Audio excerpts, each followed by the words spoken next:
This podcast is a proud member of the UUOP network.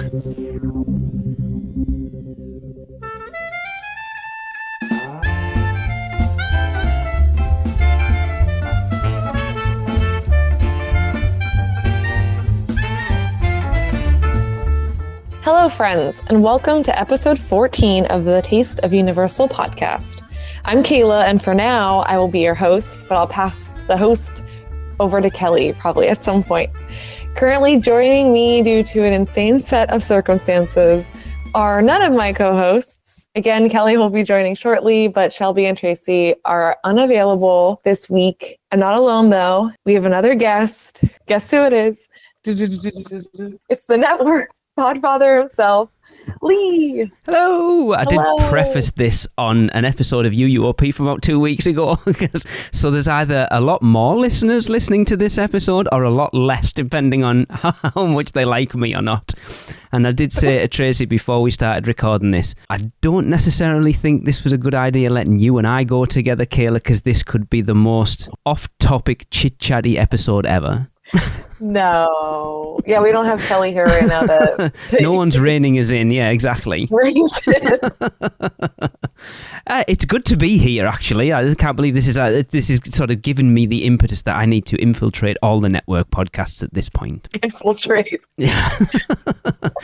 I keep them in check. So how are you? I'm good. I am enjoying the Taste of Universal, I will say. And I know I'm slightly biased, but you guys have been absolutely killing it. Honestly, it's become such a resource for food in the parks. I know we cover it a little bit on UUOP, and we've sort of stepped back a little bit knowing that you guys are going to be much, much more. And the guys on Rush of Fear obviously cover Halloween Horror Night stuff. But when it comes to navigating the theme parks with any sort of food restriction, knowing you and Kelly and Shelby, how much of an issue that is.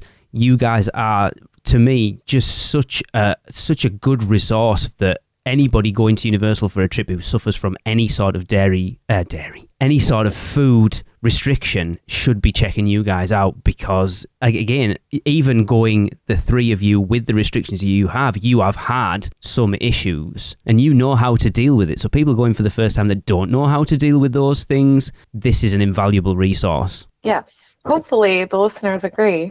I think so. I mean, looking at your numbers, they're doing pretty well. Yeah.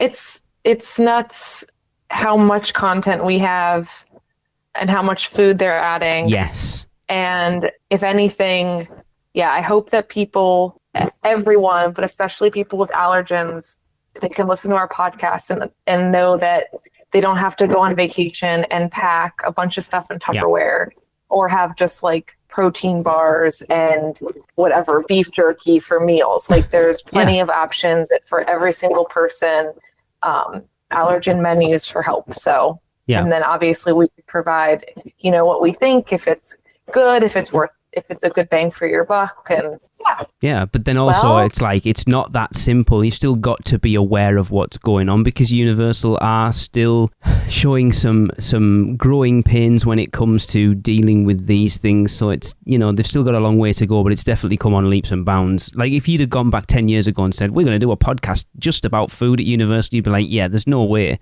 And now it's crazy how much stuff there is going on. Yep. Agreed. And Shelby's the queen of keeping us on everything that's going on. I think that's all she goes to Universal for, isn't it? She doesn't ride rides. She just eats. It's like her personal food court. Yeah. She was. Well, even so, I don't think I would notice the things that that's true. She notices. And it's also special that she doesn't just notice vegan things. Yes. I don't know how she does it. I don't know how her brain keeps all of this food information logged up there. I remember trying to Shelby, if you're listening, we love you and you're invaluable. I remember trying to get Shelby on UUOP 2 years ago, and she's so shy. She's like, it's not going to happen. And eventually got her on, and now you can't shut her up. And I love it. She has come out of her shell so much, and she's such a valuable member of the team, without a doubt. All right, so we have a lot to cover because it's our Mardi Gras, which you'd argue is the biggest food festival part of the year for Universal. And then Stella Nova. So our appetizer section today will feature a menu review for Stella Nova, Universal's newest resort hotel, along with a few brief news items. After that, our entree, we will help you plan your Mardi Gras 2025 trip by reviewing the specialty food and beverage offerings for this year's event that was literally dropped today.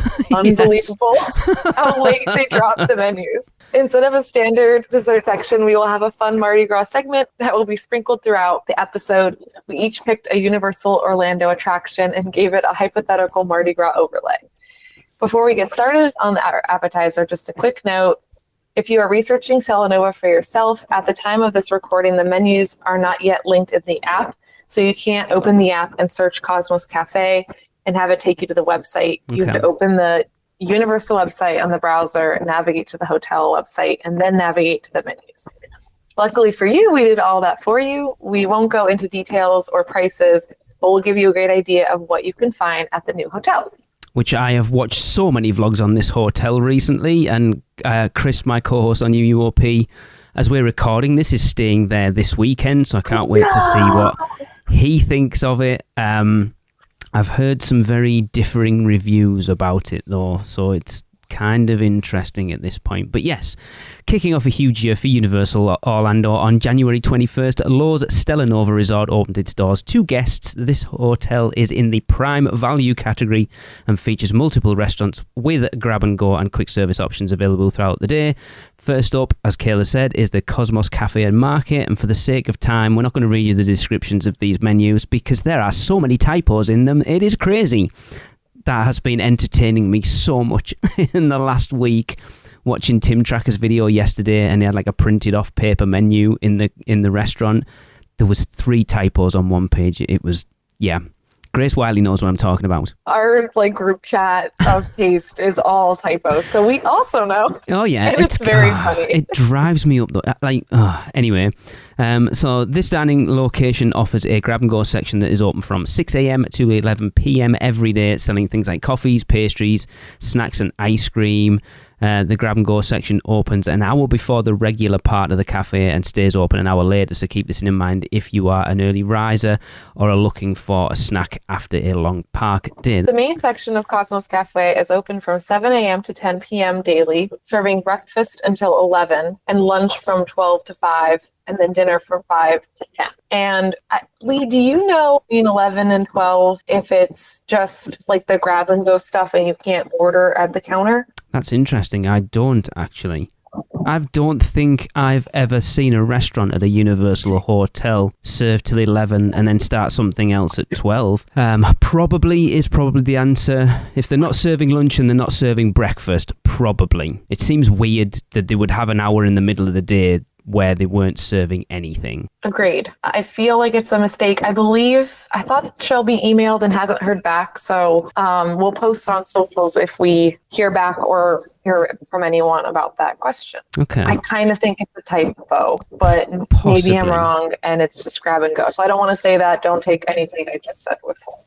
Yeah, we'll figure it out. Yeah, because the hotel's only been open, as we're recording, it's only been open just over a week. So yeah, they'll be working a lot of the kinks out. As I said, that first 2 or 3 days, there was a lot of issues I heard in rooms and the restaurant itself. The restaurant itself, I've not heard particularly good reviews of. I saw some things that were decent. I felt like most of the vloggers had at least one dish they said they would order again, and it seemed authentic. I also thought the menu looks pretty large and larger than other hotels, and that and I forget which vlogger it was said that they probably have a lot to then hear feedback and then it'll get condensed. Yeah, I think it was that Tyler Pugh? I think he said that, because if you look, it's historically Universal do that a lot. If you look back when Volcano Bay first opened, and then also when Toothsome Chocolate Emporium first opened, both of those, like Volcano Bay obviously as a whole park, had a huge amount of food available, and they probably halved that within 6 months. And then when Toothsome first opened, that menu was massive as well, and they pared that down. I think they sort of throw a lot of things out there, then see what's popular, and then sort of stick it down to the staples of what a lot of people are ordering. But it feels, watching the vlogs, it feels very much like Pier 8 and the Beach Break Cafe over at Dockside and Surfside. They feel like that type of restaurant. Yeah, I've never eaten there. I need to. It's good. I like both of them. Tracy prefers Pier 8 over at Dockside over Surfside, but they're both great, to be fair. Dockside, maybe both. I just know for a certain Dockside has gluten-free chicken tenders, which sounds really silly, but I never get to eat chicken tenders, and I go nuts when they're there. So why not? I need to make over there. Yeah, it's good. And get a childish dinner. The breakfast's really good, and it's good. The pizzas are amazing. I mean, we talk about in UOP a lot that the pizzas, those sort of $12 pizzas, are, after a night of horror nights, come back, grab one of those pizzas, you're good to go. They are really good. Anyway, we're not talking about Endless Summer, we're talking about Stella Nova. You said it's similar. Is the menu smaller at Dockside and Surfside? I think so. Okay. All right. I'm trying to think back when they first opened whether the menu was bigger than it is now, and I don't think so. All right. Well, back at Cosmos Cafe in the new Stella Nova, yes, right? I get them mixed up as well. Yeah. Oh my God. Diving into the breakfast menu, their savory hot plates include an all Galaxy classic breakfast, huevos rancheros, which I love huevos rancheros, and I saw Tyler Pugh order them, and he apparently has never had them before, which blew my mind. I don't know what it is, if I'm honest. Oh, it's delicious, and I haven't had theirs. It's like a Mexican egg dish that typically has. I've had them everywhere I've ever had them. They're very, very different. Right. They typically have a corn tortilla, refried beans, a yolky egg, and then like a ranchero sauce, which is, I don't know, a spicy red sauce. Oh, it sounds good. And then with all that said, like, I feel like every refried bean like has people use different kinds of spices and stuff, so it's kind of neat. You can have all different types. Okay, so now I'm also blown my mind that you haven't had them either. I love them. They're my number one breakfast food item that I order. So when I saw this on the menu, I got really excited. Of course. And then they have eggs Benedict, a tofu and egg white omelet, a biscuit and gravy casserole, and if you prefer a sweeter breakfast entree, you have plenty of choices. They offer French toast, chicken and waffles, which is that's sweet and savory, a Belgian waffle, banana walnut, or plain buttermilk pancakes, and a stuffed croissant. Yeah, typical Universal Hotel breakfast items. Yeah. I thought they looked decent in the vlogs. And that's what, like I said, I feel like the ones I watched, there was one like standout dish, and that was, I guess to say like it necessarily wasn't the best hotel opening. That was after they had like a breakfast, a lunch, and dinner. Yeah. That there was like one main meal that they were like, ooh, that was really, really good. And then the rest were mostly like okay, with maybe one or two I would not recommend. Yeah. I think it shouldn't, but it does. It will take time for them to hone everything because they've probably trained new staff and stuff there. Because it would have been, I think I said this on UUOP the other week, it would have been so easy for them to just do a very similar menu as Endless Summer. And the fact that they haven't, I think, is good because then it's an excuse. And I think they've actually stopped people who aren't staying there going over there at the moment, which is quite interesting, to have different options, because I know they said when it opened that they said Terra Luna is going to have, is it a vegan menu, like an exclusive vegan menu that won't be over at Stella Nova, which is interesting. So the two hotels right next door to each other are going to have substantially different menus again, which again is good. Yeah, I thought it was interesting that to have like sister hotels like that, and then to have like a blatantly like this whole menu is going to be at one only. I thought that was interesting. I can say because Shelby's not here, but it's like, oh, they want to keep all the vegans in one place away from all the meat eaters. That's what it is. Sorry, Shelby. If you are like Chris, my co-host over on UUOP, and you prefer a breakfast plus sandwich, I love that Kelly's put that in the show notes, by the way. For your ride over to City Walk, you can grab a breakfast burrito, a ham, egg, and cheddar croissant. See, I said it properly there. Sorry for all our American listeners. A sausage, egg and cheese English muffin, a bacon, egg, cheese bagel, or a classic avocado. That is not a word. A classic avocado toast. You can also get a la carte sides like breakfast meats, breakfast potatoes, oatmeal, cereal, yogurt, and fruit. And the kids' menu offers smaller portions of the Galaxy breakfast, the French toast, and the pancakes, and an extensive bakery case rounds out your breakfast options, complete with their specialty monkey bread, which looks amazing, by the way. Muffins, croissants, bagels, donuts, and cookies. So again, the staples of any sort of grab-and-go breakfast place. Yeah, but I was surprised to see monkey bread. So have you ever had monkey bread? Not that I'm aware of. So I grew up in Pennsylvania. My husband grew up in Maryland. And I had never heard of monkey bread. Fellow listeners, if I'm wrong here, please let us know. But it's a big, big thing in Maryland. I know other states also have had it, so I'm not just saying it's a Maryland thing. I don't know if like the South, if it's a Southern thing or what, but like I had never heard of this ever in my life. Moved to Maryland, and it's my husband's favorite dessert. And then a lot of people, like I was like, yeah, Mark likes monkey bread. What even is that? And everyone's like, what do you mean, Kayla? It's monkey bread. And it's like everywhere in Maryland. And then we had it in our wedding. So when they showed that, I was like, my little heart fluttered. I was like, oh, we had monkey bread at our wedding. I've never seen monkey bread at like a restaurant or hotel. Like I've only seen it at like a home, like a mom or a grandma made it. Okay. If that makes sense. So for those of us that have no idea, what is it? It's similar to like a cinnamon bun. Okay. I mean, you've sold me already, to be fair. Frosty. Yeah, I'm in. What's not to like? Watch.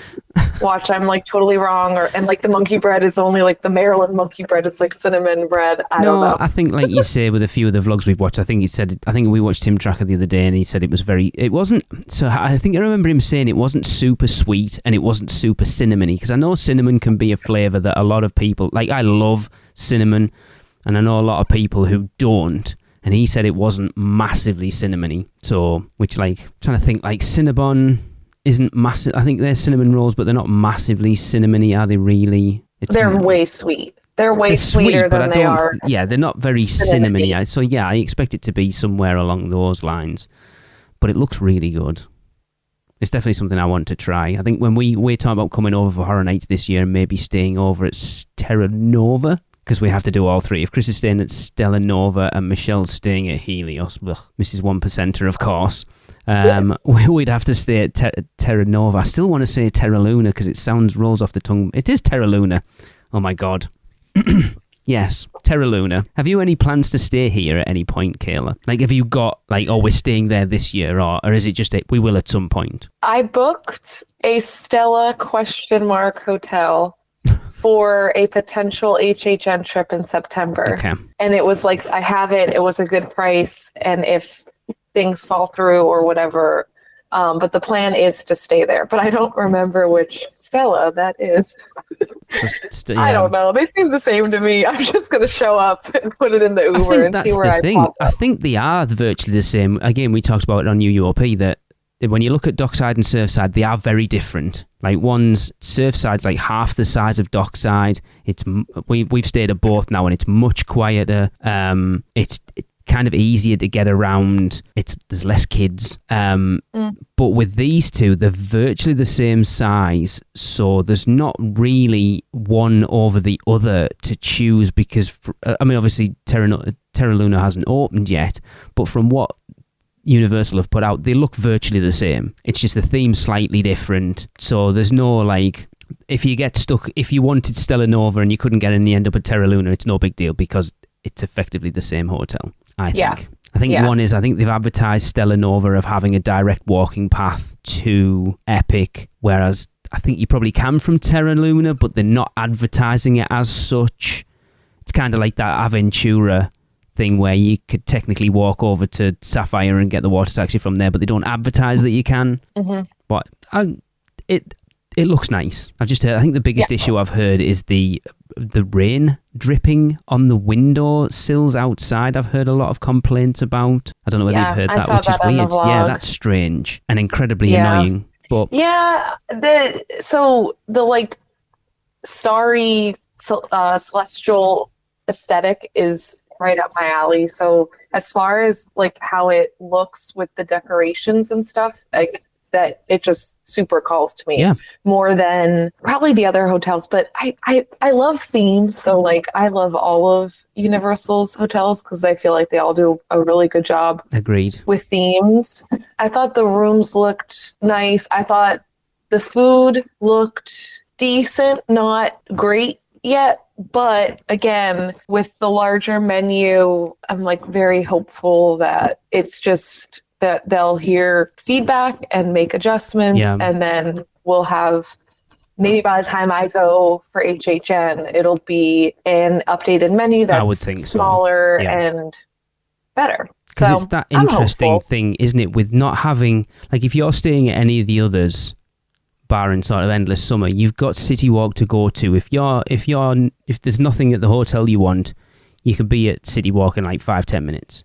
You haven't got that option down here. Obviously, definitely not right now because Epic isn't open. But then even when Epic is open, we don't know whether those two main restaurants in Celestial Park are going to be open sort of later on once the park closes. So you're then stuck either schlepping up to City Walk, which I think I watched Vincent Visions the other day and he said it took him 45 minutes to get from Stella Nova to the entrance of Islands of Adventure, which seems a long time. Huh. I saw everyone else was like 15 minutes. To get to, I think that's to get to the hub. Did early entry, so he left his hotel at like 6:30 or something, and he got from Stella Nova to the entrance of Islands of Adventure in like 45 minutes. So that's obviously like 15-minute bus up, through security, walk through City Walk, to the entrance of Islands of Adventure. Seems a long time. Yeah. So my point of that is, if you're stuck eating there basically, and if the food's not great or the menu's not that extensive, I think it's going to annoy a lot of people because you haven't got that City Walk to rely on. It's interesting. Anyway. Kelly's here. Hey. Hi, Kelly. Hello, Kelly. Hi, everybody. We are at lunch. I should have asked you, where do you think we are in our to see how many off the rail conversations we had. Actually, that's kind of right about where I stopped. I think putting it just between the two of you in the show notes. So we're 25 minutes in and we've barely got through 2 sections. All right, moving on to lunch. We start out with 4 different salads: Southwest, Caesar, Mediterranean, falafel, and a classic tossed salad. For an upcharge, you can add grilled chicken, grilled shrimp, or seared salmon to any salad. And in addition to the salads, you can get a bowl of chicken noodle or creamy tomato soup, and a grilled cheese and tomato soup combo is available. From the grill, you can get a Stella burger, a pickle fried chicken sandwich, a grilled cheese sandwich, a pulled pork sandwich, a turkey BLT, a chicken parmesan sandwich, and a veggie wrap. These options also are served with a side of fries, sweet potato fries, or a small side salad. Is that chicken fried in pickles then? Or what's a pickle fried chicken sandwich? There are pickles on the sandwich itself, but pickle juice is a really common brine for fried chicken here, like pickle juice and buttermilk. So I wonder if it's like both in the brine or the batter and on the sandwich. Sounds disgusting. I agree, but I'm not a pickle person. I feel like a pickle person might love that. Don't mind them, but I'm not that enamored by them. Oh, that's like one thing I actually actively detest. So okay, fair enough. I didn't think you could actually like really taste the pickle in the fried chicken. Like it doesn't necessarily affect the flavor, but maybe I'm wrong. That I don't know that I'd be able to detect something. First of all, I can't eat most fried chicken, but second of all, I don't think I'd be able to like tell if it was brined in pickle juice versus vinegar versus lemon, whatever you're going to brine chicken in. But keep those pickles off my sandwich. I don't know. If you detest pickles that much, that fried pickle, pickle fried chicken is horrible taste and then death, Kelly, for you, is it not? Oh, yes. First I'd be sad and then I'd die. So not the way I'm looking to go. No, I don't think that. I think that's definitely an item on the menu to go, yep, no, thank you. Yep. Okay, really quick, Kelly, to go back. Do you know what monkey bread is? Have you grown up with monkey bread? Okay. Yeah, that was more of something that I learned about when I moved here, like more of a Midwestern thing but I guess it's like a deep South thing. My parents never made it, but again, it was also something I really can't eat. So it was just not part of my stuff, but it's a very popular breakfasty thing. I had never heard of it until I moved to Maryland. So I was trying to figure out, it's not in Pennsylvania, or at least where I was. And I guess maybe it was a southern thing, and I wasn't sure like how. I'd say like southern or like deep south, like Louisiana, Alabama, that's kind of southern, or Midwestern casserole heavy kind of thing. Interesting. All right, Lee. Yes. Want to talk about pizza? Of course, any time of the day I will talk about pizza. So Cosmo Cafe will also feature many pizza offerings. This section of the menu features many options for 10-inch individual pizzas, and these sound like, I expect these to be like the ones at Surfside and Dockside. A margarita, a Mediterranean, a classic cheese, a hot honey chicken, or a Biondi. I have no idea what that is. Anyone? It's like a white pizza with white sauce as the base, like ricotta. I've never heard of I think it's got like mushrooms and garlic. Okay. It's a white sauce-based pizza instead of a red sauce. And you can also add Italian sausage or pepperoni to any pizza for a $3 upcharge. And next up on the lunch menu is the Stella's Special section. And here you can order fish and chips. I wonder if it's actual chips or whether it's wedges, because a lot of American dishes that say fish and chips aren't actually chips. But anyway, a chicken quesadilla, stromboli, chicken wings, or pigs in a blanket. What do you guys call a pigs in a blanket? What is a pig in a blanket to you? A hot dog with puff pastry wrapped around it. Yes, that. That's weird, because pigs in blankets over here are sausages wrapped in bacon. There are well, that sounds delicious. like a holiday, like a Christmas dinner staple over here. Pigs in blankets. Interesting. Until March 30th, they will also have 2 Mardi Gras exclusive sandwiches, a muffaletta and a catfish po' boy. I had a muffaletta recently. It was all right. I think I did it at Pat O'Brien's. It wasn't great. Yeah. I've only just come around to olives. Like, Ugh. I'm working my way No, thank you. towards pickly, briny things, Nah. apparently. Nope. But I don't know who ate an olive and went, that's lovely, because they are disgusting. that's how I feel about pickles. I can eat pickles. Olives, I've tried. Nope. I like pickles. I went to like a not super upscale, but it was more upscale restaurant with a coworker, and they had Spanish olives, and I said I didn't like olives, and she said, like, can you please try one of these? Which I don't like detest olives enough that like I would spit it out or be rude. And I actually really liked the Spanish olives. It was very different than like any olive and then I'll try olives to see, and I've never found olives like the olive from this one middle range restaurant in Baltimore. So I probably won't like these olives in a muffaletta. It's like this thing of Brussels sprouts becoming a starter, an appetizer nowadays, and it's like, I detest Brussels sprouts. And like, oh no, Tracy's like, try these, you'll love these. And I'm like, I don't care if they've been roasted in bacon and sprinkled with balsamic glaze and good old fried garlic on top. The smell of Brussels sprouts makes me want to puke. So I don't care what you cook them in. I ain't trying them. You're wrong. I am right, because I am not trying them. I don't care whether they are delicious. I am not trying them to find out. I have traumatic PTSD memories of a child of eating Brussels sprouts. So no, thank you. All right. Speaking of children, for little astronauts, the kids menu showcases a cheeseburger, a small cheese pizza, chicken tenders, or mac and cheese. And regardless of age, patrons of the Cosmos can order sides of Mexican street corn, mac and cheese, French fries, sweet potato fries, whipped potatoes, or coleslaw. And dessert options include a warm chocolate walnut brownie, a chocolate torte, a New York cheesecake, and a tres leches cake. So, Kelly, it's a good job you are an adult going to Universal as often as you do now, because pretty much everything on that menu, if you were a child, you'd be like, no, that's, I'm going to die if I eat any of that. Yeah, remember all my stories about grilled cheese, or not grilled cheese, grilled chicken and steamed broccoli? That was like all I could ever eat, as I couldn't never eat anything off the kids' menu, so I'd get half of a grilled chicken breast and steamed broccoli.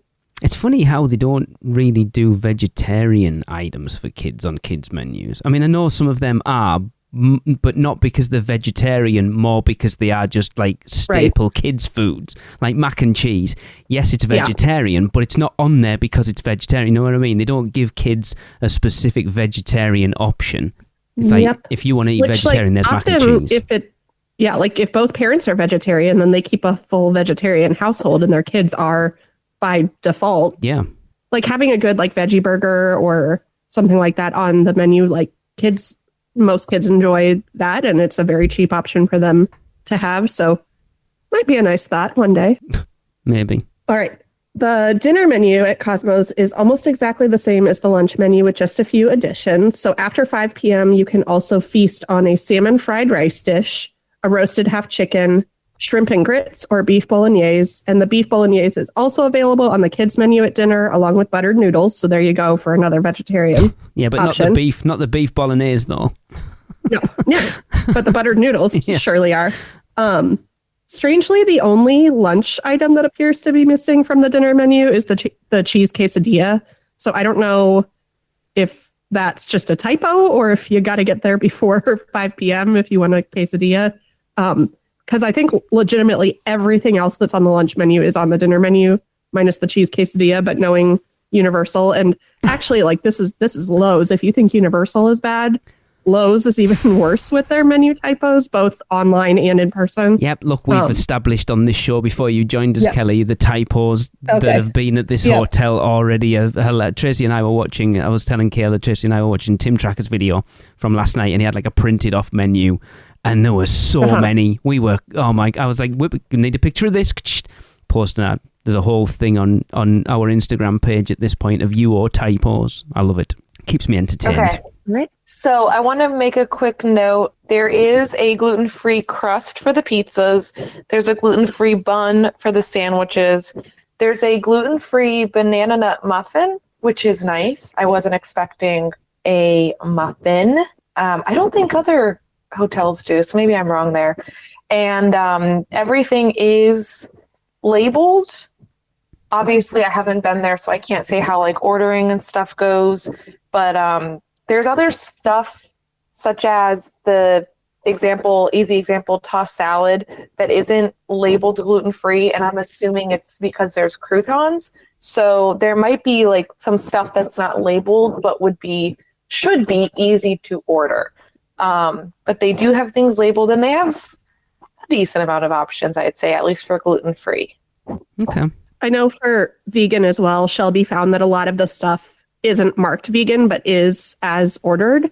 But also I'm really glad you brought that up, Kayla, because that's something I wanted to say just in general from the allergy perspective of Lowe's versus Universal, is that if Universal marks something vegan or dairy-free for the most part, or whatever it is that way as ordered on the menu. So you could like go in and say, I want this dish. Yep. Whereas Lowe's often labels things that can be modified as dairy-free or gluten-free.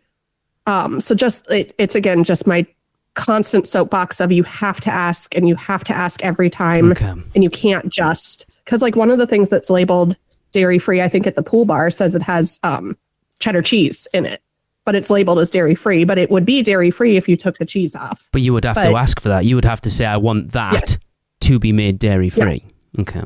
Yep, and I don't think there's a way on mobile order to indicate that, but that's just that's a thought for another day, but just my probably once an episode reminder for people to ask and double check, and don't just risk your health and or wellness and or life on a label on a menu just because it's easier, even though I know it's easier, and I'd much rather just walk up to a window and say, give me the chopped salad with chicken or whatever. Yep. So just that. Cool. The corn, my beloved elote, Mexican street corn. I saw that was something that I've heard good things about, which I've already loved in everywhere I've ever had on Universal Resort. So I'll go try that next time I'm there. Apparently, I'm like the biggest fan of corn that I didn't know I was. Okay. There you go.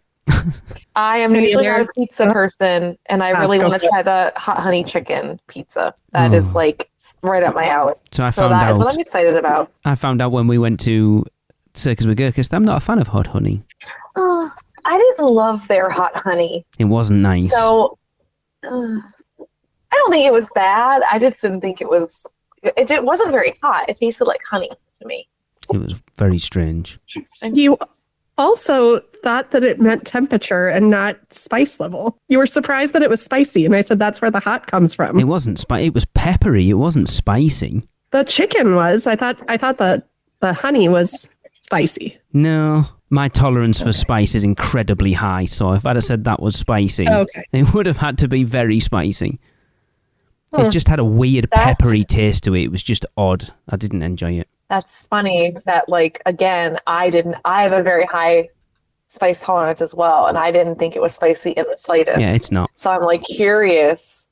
Oh, I thought you said it was. No, not at all. No. Okay. All right. I misremembered that. So, sorry, Kelly, did you have something to say?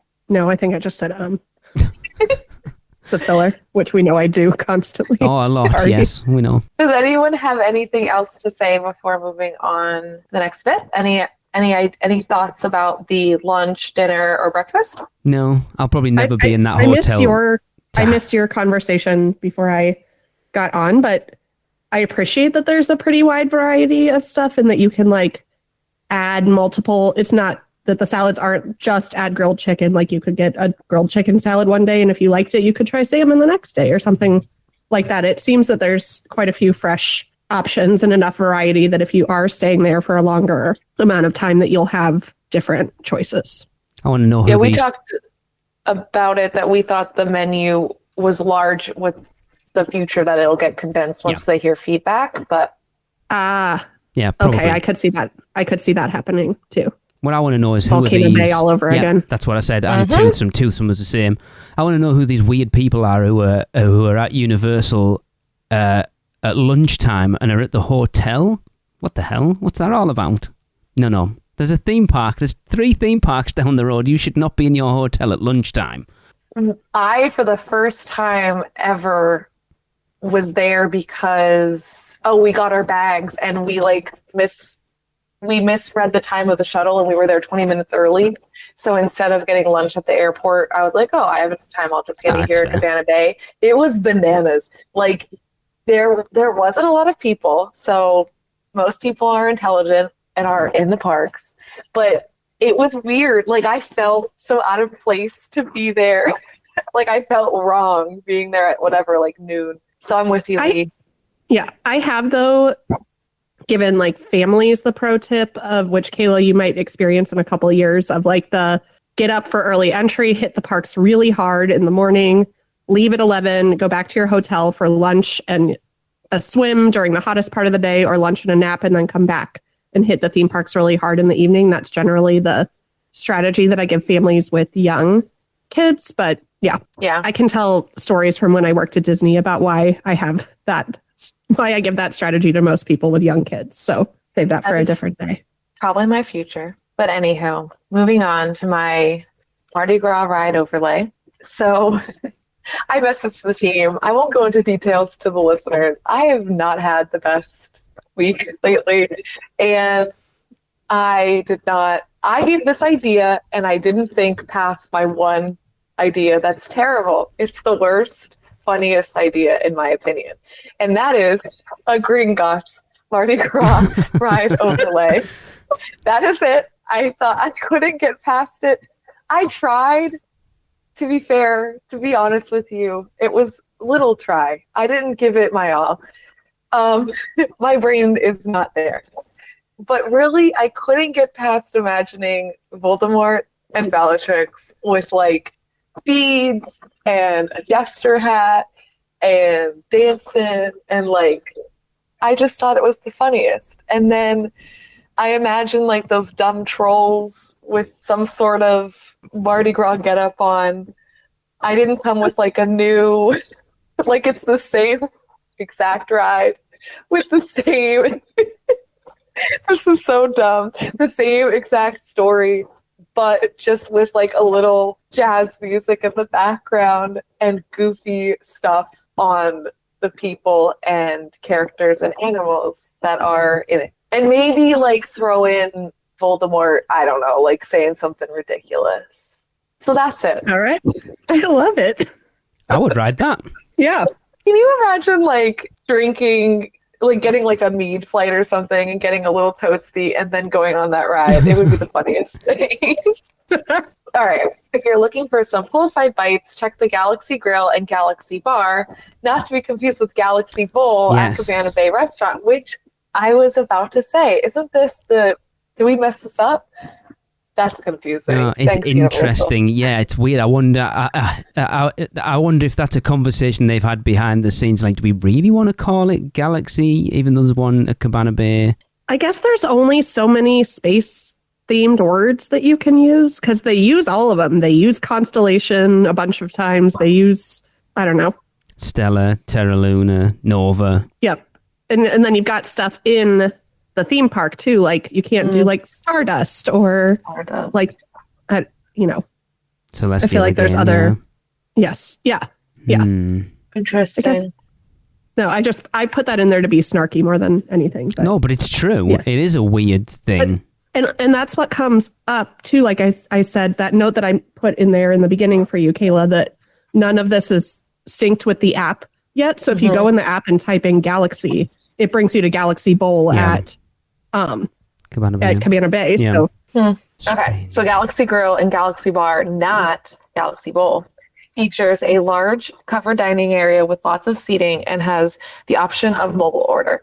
Galaxy Grill is open from 11 a.m. to 6 p.m. and Galaxy Bar features a full bar plus many signature cocktails, both on the rocks and frozen. And they have zero proof cocktails on their menu featuring Liar's zero proof spirits, which is awesome. I love a mocktail. Well, so it's a step above a mocktail. So a mocktail would just be the ingredients that would be in a drink minus the alcohol.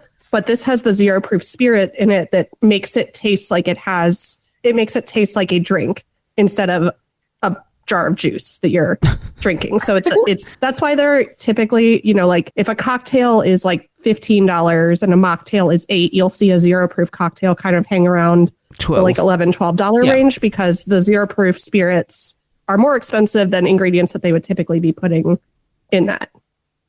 Kelly, I never knew that. Yeah. Thank you for teaching me something. It's just an excuse to squeeze an extra few dollars out of people. Oh, that sounds interesting. And I don't drink. Yeah, it is. No, it's not. Tastes good. The zero proof spirits are very expensive because it's far more expensive to produce zero proof alcohol than it is to produce real alcohol. So you're actually getting a deal. I guess I better start drinking again then. Say that again. So I guess I better start drinking again then. There you go. Or you can just stick with your juice. Orange juice or Coca-Cola. I don't think I've ever had a mocktail at Universal. I haven't had too many alcoholic drinks there either, to be fair. I don't think I've had any mocktails. I had one day's worth of a lot of cocktails, which I'll never repeat again, 2 years ago at Mardi Gras. And I was very hot and I like puttered out on a chair and I didn't miss the parade, but I didn't get to really experience the parade as I would have liked. Interesting. Or remember it. Yeah. Lesson learned. So the Galaxy Grill offers some of the same food you can find at Cosmos Cafe, but also has some unique offerings. For a snack, you can get chips and dip, which I did see, actually. Tim Tracker tried the house-made chips with like an onion. He said it was like an oniony, mayonnaise-y type dip. Chips and salsa, hummus and pita, or pita for you Americans, a Bavarian pretzel, wings, and a Mexican shrimp cocktail. In addition to many of the salads and sandwiches you can find at Cosmos, you can also get Nashville hot chicken sandwich. That hasn't died, that Nashville hot chicken yet then. We're still doing that, are we? Oh, yeah. Baja fish tacos, unique to this, so the chicken sandwich and Baja fish tacos are unique to that location. And kids can choose between a cheeseburger, chicken tenders, a grilled cheese sandwich, or a hot dog. And if you are in need of a sweet treat, grab yourself a homemade ice cream sandwich for dessert. There are not many gluten-free options at the bar. There are some things that I feel like should be gluten-free that are not. So I'm curious if there's slight modifications that can be made. Yeah. Or that if it's a marking issue again. So. I think the pool places tend to have a lot less facility to make food. That's probably why it's just basic stuff out there, isn't it? Yeah. Yep. All right. So 2 last quick things to go over for Stella Nova. So their lobby bar is called the Nova Bar and features unique signature cocktails and zero proof cocktails. And this menu is completely different from the Galaxy Bar. So be sure to check out both of them for some uniquely crafted cocktails. It's a full bar too, so you could probably get basically whatever you want, as well as like beer and wine and other beverages. And last but not least, from 5 p.m. to midnight, you can order pizza delivery room service directly to your room. And it's not just pizza. You can order from a selection of salads, sandwiches, baked goods, bottled soda, and even beer and wine. And this is a great note for a late night option because it's open. So that's 2 hours later than the main section of Cosmo's Cafe and a whole hour later than the grab and go section. So if you get back late and need just a little something to munch on, you've got an option. And obviously with like, you have to add gratuity and that sort of thing to the room service, but the prices are the same as the prices if you were to get it from Cosmos. So there's not a surcharge before the delivery/tip. Yeah. I've never done room service ever, I don't think. I'm too tight for a start to pay a tip for someone to bring my food up to me. I don't think I have either. I also don't think I have. Interesting. Is it because you're tight or because you just think I'll just go and get it myself? Probably more so the second one, and also having food allergies of like, I gotta call and then I gotta talk and then I might just like, it'll take me just as long to go down there. And you know for definite because you're going to see it all come out. Yeah, makes sense. Yes. Yeah. Yeah, and I'm not a trip person that sits in my room. I'm very bad at relaxing in anywhere that I go. Yep. So I'm like running around. Yep. Yeah. The only time me and Tracy did it, we went back early one night, I can't remember when it was, and we took so much of Tracy's birthday cake from that Sunday night back to our room with us. We ended up eating far too much of it. And we still ended up... the cake. Oh, it was huge. They gave Gillian the wrong size. She'd ordered the size smaller, and they gave her a big, massive one.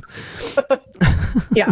So it was a full... Oh, it was huge. For those of you who know what this means, it was a full Publix sheet cake instead of a regular sheet cake. It was like a full-size sheet cake for... There were quite a few people there. Oh, there was. But not like full sheet cake size. She was trying to fob tons of it off on it. Hey, take some cake home with you, please. Yeah.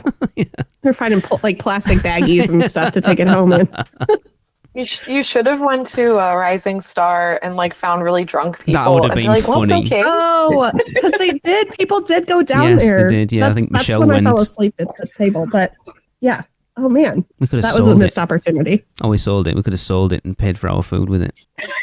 Sold it. Oh my god. Stood by the bus, like gone down by the bus loop, and be like, "Cake, anyone? $1 a slice." Yeah. Oh, that would be hoot after like Mardi Gras or Horror Nights. Yeah. People would pay a lot of money for that. Oh my god. Yeah. Holidays, not so much. I feel like would do that, but all right. Really quick before we move on to our entree today, we don't have time to fully cover this, and we really want Shelby here for this part. So stay tuned next month for a deep dive into a pretty big menu overhaul at Voodoo Donut. Don't worry, nobody panic. Your favorite is probably still there. There were just some ingredient changes that are really positive news for people in the like food allergy and vegan community.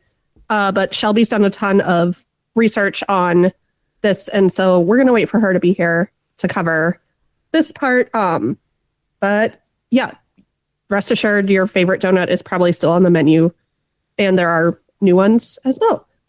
So stay tuned for that.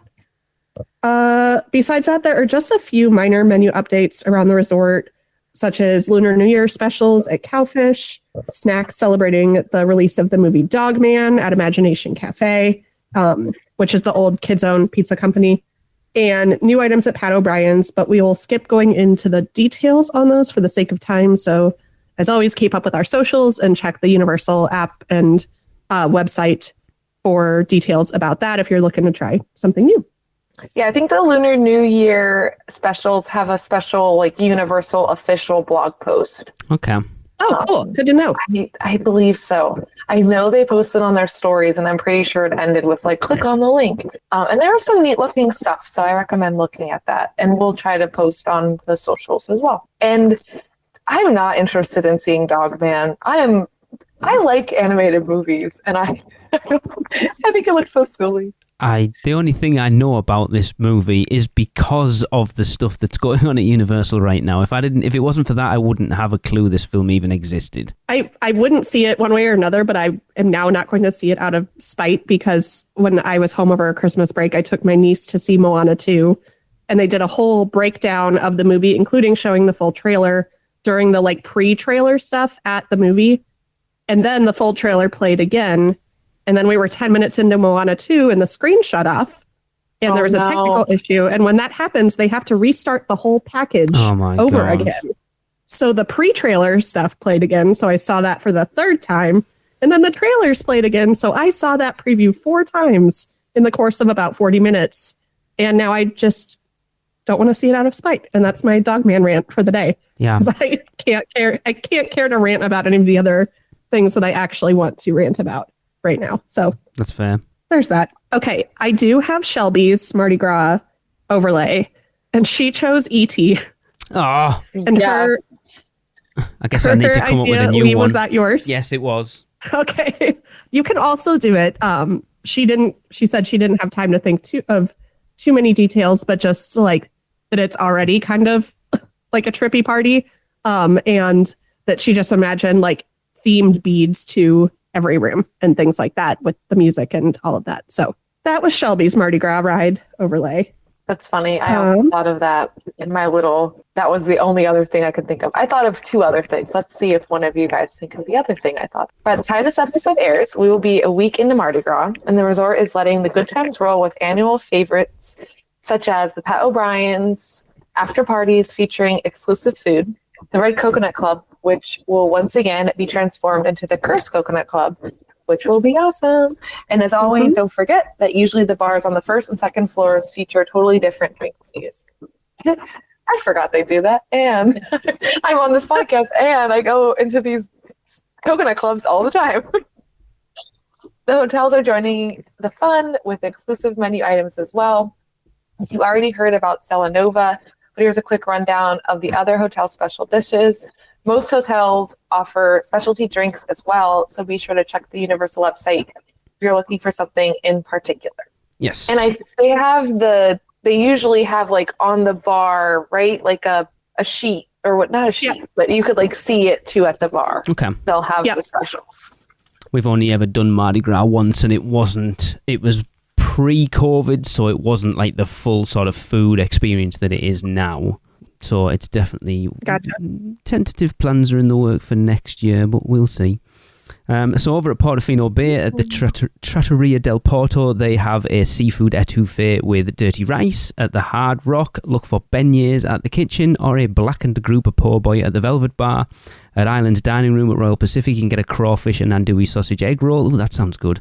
And at Sapphire Falls, you can get a slice of king cake from the New Dutch Trading Company or a Mardi Gras empanada from Amatista Cookhouse. Yes, okay, all of them. The empanadas at Amatista are fantastic. And so that would be something that I'm almost wondering if I'd be able. So their regular empanadas are like chicken empanadas with occasion aioli, which is what this one is, chicken and andouille sausage with the aioli, but I know I can eat their sausage because it's in the seafood stew that I love to get there. So not gonna, I don't know if you've talked about this yet, but I will be in Orlando during Mardi Gras and I will get to go to Universal, but that's not why I'm there. I have a work conference at the end of February that happens to be in Orlando. And so I will get like Saturday evening and Sunday into the afternoon at Universal. So I have a very limited scope this year and will not be venturing over to Amatista to try this empanada, but it sounds delicious. I mean, whatever's in it, just some Mardi Gras, like beads and confetti in a empanada. It's crunchy. All right, so moving over. Were these listed with allergens? I didn't think so, but I don't know if there was an updated list with allergens. No, because the hotels are completely, do I have a story for you guys? Okay. The hotel restaurants are not operated by Universal Food. They're operated by Lowe's, so none of the allergens are listed. Okay. It's on like the menus are on the Universal website, but the allergen information is not available anywhere. And that's like typical of their whenever they do like hotel things. I just wanted to make sure that wasn't updated. I'm sure you can ask, but yeah, there's no information of what is allergy, what allergens are in these, and I don't know if nothing sounds gluten-free. So that's all I can talk about. All right. So moving over to Cabana Bay, you can find the Shrimp Po' Boy at Galaxy Bowl or another take on the Muffaletta sandwich at Bayliner Diner. Aventura has Bayou Shrimp and Grits at Bar 17. And Dockside has Cajun grilled shrimp and cheddar grits at Pier 8. Last but not least, at Surfside, you can get a chicken or shrimp po' boy from Beach Break Cafe. Cool. Okay, before we dig into Mardi Gras menus, can I tell a 2-second story? A 2-minute story. It will be longer than 2 seconds. But Kayla, I want you to hear this before you leave. Okay. So back up at the top of the notes when I was like, what does Cosmos Cafe serve between 11 and 12? Still don't have the answer to that. I don't know if you guys solved that problem. We talked about it and we said it. I think Kayla kind of suggested that it would potentially just be the grab and go stuff because it seemed weird. Yeah. It's either a misprint or that, because it would be weird for them to have an hour in the middle of the day where they're not serving anything. Yeah, that's kind of what I was thinking. So I had some time this weekend and I called Universal because I wanted the Cosmos allergen menu. And to find out about that, and was not really thinking about it also being Lowe's operated, and spoke to a very, very nice woman who told me that I could email the food allergy team. So this was Sunday. So that would have been the 27th or so. So at that point, Stella Nova had been open for 6-ish days.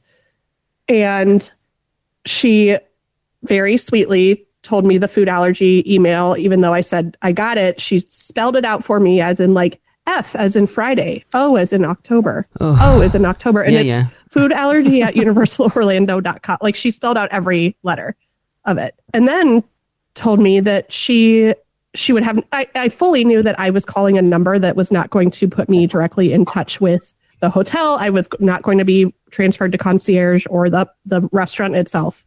I was just hoping to get a little more information.